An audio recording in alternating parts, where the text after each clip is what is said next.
Sweet. Mac Lorenzo threw $5 just for love. He Mac, rolling the chat. what's up, man? Thanks, Mac. I appreciate you, man. Love you, brother. Jeff Schultz says, Jay, I'm the one that messaged you about the albino berm on IG. Everything is going as planned for breeding, and I'll keep in touch. Brian, have you seen PIED Burmese? What are your thoughts?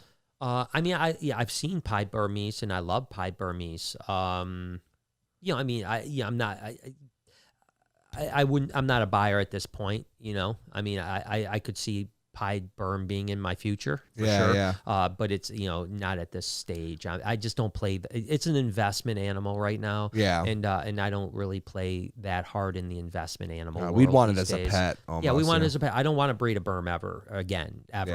So the Burms I want as pets, and it's just doesn't make, sense for me to pay $7,500 for a pet Burmese python. Yeah. Now I'll pay $7,500 for the right animal, that I as a pet. Yeah. But that's not it right now, and that doesn't mean anything against that project, because as an investment, I'm sure people are gonna line up to buy those for a long, long time for investment sake. It's just not for me yet, but they are absolutely gorgeous. Yeah. They're more typical of what you would think a pied ball python is in a Burmese, whereas the pied retics didn't start that way. Now, through selective breeding, Kevin and Jay at Prehistoric have done a really good job of making the pied retics look more like pied ball pythons now. Yeah. But the original pied retics were more like sides were white. Like almost like the pied side corns or whatever. Yeah. And through selective breeding, they've kind of brought that white out that makes them look really cool. But the pied Burms are much more analogous to normal to a pied ball, which is they're beautiful. Not a big fan of the albino pieds as much. I think you're taken away from the beauty of the contrast. But, I agree. But I think that's going to be the interesting thing. Maybe a pied green Burmese might be really interesting. Pied labyrinths might be really interesting. Yeah, there's a lot of potential with the pied stuff down the road, but I'm just not a player in that world right now. Sharon says, hey, Brian and Jay, just sending some positive vibes your way. Hey, thank you, Sharon. I appreciate you always, always, always. Eve says, what happened to Lucy's babies from years ago? It's funny. It's funny you say that, because we literally were playing with one of them today, ironically enough. Huge. So we only kept one. We kept one. Well, I kept two, to be honest with you, but I sent one to a friend of mine to raise up, and I haven't really heard much feedback in the last few months of how it's doing. I'm assuming it's doing well, because it has been. And the deal was, he wanted a retic, but he was like, I don't want one long term. I'd like to raise one up for a couple years. And once it gets to, 10, 12 foot, you can have it back. And I was like, yeah, let's just take one, that'd be great. And so that'll come back to us at some point. And then the one we kept, of course, are the only two that I kept, both females, both what they were citron tigers, actually. So very, very cool, very docile too, which is unlike, her temperament didn't pass down. But again, we've talked about F generations, right? Every time you get into another generation captive, it becomes a little bit more domesticated. So yeah, very cool. And we'll get an update for you on the vlog. They're beautiful, beautiful snakes. All right. Let me see what's up next. What's up next? What's up next, fam? Keep those super chats coming. Megan Bjork says, thank you for creating the content. Came across your channel maybe 2 months ago and binge watched the almost all of your videos at this point. Jeez, Megan. She actually came back to and said, my 6-year-old daughter and I are hooked. She reminds me daily your morning uploads. Mom, snakes. She is begging me to visit you guys. Well, first off, tell your daughter I said hi. Secondly, please come visit us, especially. I mean, we're open now. As a matter of fact, right as we speak. Like literally now. Upstairs, there's 35 people. Again, we limit to 35 people an hour.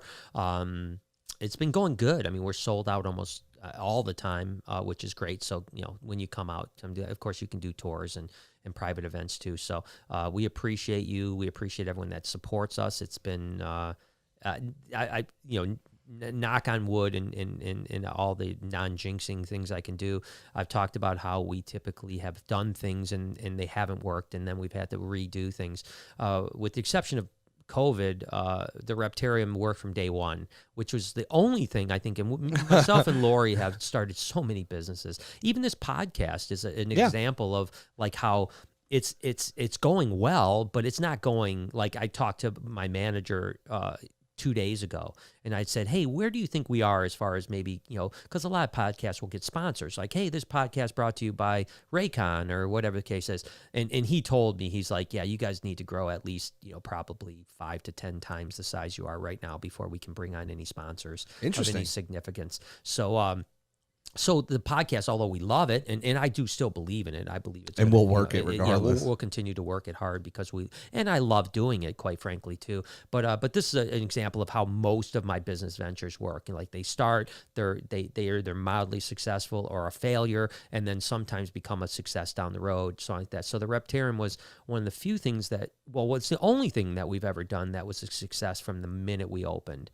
And then, of course, we had the speed bump with COVID and have continued to deal with some limitations, but it's going very well. So please come out and visit us.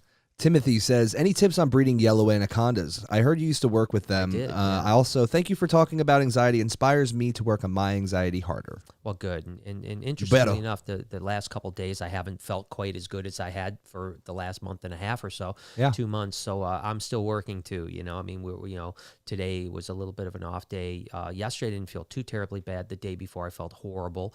But today hasn't been good, but I'm excited to spend some time with you guys and get my mind off it. That's right. So we bred yellow anacondas for a number of years. They're really quite simple, to be honest with you. I mean, you literally just cool them down just slightly, and you put them together in October, November, December with yellows. Greens can sometimes breed in the spring as well, and maybe yellows could too. We just always bred them in October, November, December, and we had them for probably maybe 5 years, and we bred them every single year. Ironically enough, I say one of the best investments I ever made from a percentage standpoint was my first yellow anaconda. I was at the Columbus, Ohio reptile show, and this guy came up to me with this big old bin. He's like, hey, I've got a gravid yellow anaconda. He said, I bred her last year. She produced 20 babies. I bred her again this year, but I'm moving. I have to get rid of her. And I'm like, well, what do you want for her? He said, I'll take $100. And I said, really? And I said, sure, why not? I bought her for $100, took her home. 5 days later, she had 23 babies. What? I sold those babies for like $200 a piece. So I always say from $100 to $5,000 in a week was one of my best investments. But that was really the first female yellow anaconda. Then I ended up buying, I think, a trio from another guy, and then the next year bred all the 4 of them. And then I think at one point we had maybe 3 or 4 females, and every year we produced. I mean, they were super simple to breed. I have never bred green anacondas. I hear they're harder. And we'll see if we get luck with ours this year or next year, whenever it happens to be. But I don't think you'll have, if you breed yellows, you shouldn't have any problem. They're pretty simple. And speaking of anacondas, Pat Greiser says, hi, Brian. Still job hunting, not giving up. Oh, gosh. Love seeing Aries and Ivy. Well, Pat, I hope that you will get the dream job. Yeah. And don't give up. I mean, it's a little bit difficult these days, because there's some limitations, obviously.